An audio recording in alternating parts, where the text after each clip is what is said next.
Nurmijärveläisten vuoden yritys 2024 on Huonekaluliike Antti Hakala Oy. Kun huonekalualan kilpailijat ovat usein sijoittuneet liikenteen solmupisteisiin taajamien ulkopuolelle, huonekaluliike Antti Hakala on edelleen samalla paikalla Nurmijärven Röykässä, jonne liike perustettiin yli 50 vuotta sitten. Ketjuista riippumaton ja itsenäinen huonekaluliike on aina perustanut toimintansa luotettavuuteen, ammattitaitoon ja erityisesti hyvään asiakaspalveluun.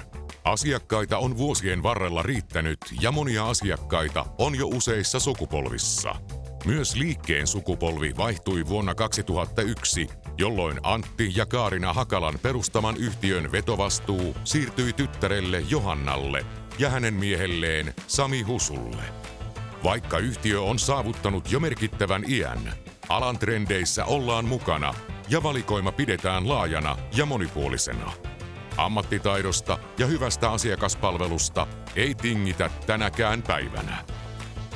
Nurmijärven ja Klaukkalan yrittäjien sekä Nurmijärven yrittäjänaisten tekemän valinnan perusteina ovat muun muassa yrityksen pitkäikäinen, kannattava liiketoiminta, joka on saanut jatkumoa onnistuneen sukupolven vaihdoksen myötä.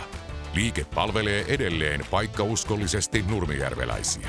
Kuluttajakyselyssä asiakkaat korostavat erityisesti henkilökunnan palvelun tasoa ja ammattitaitoa. Hei kaikille! Kiitos tosi paljon tästä tunnustuksesta. Tämä on meille tosi iso asia. Ja tervetuloa uudet ja nykyiset asiakkaat tutustumaan liikkeeseemme.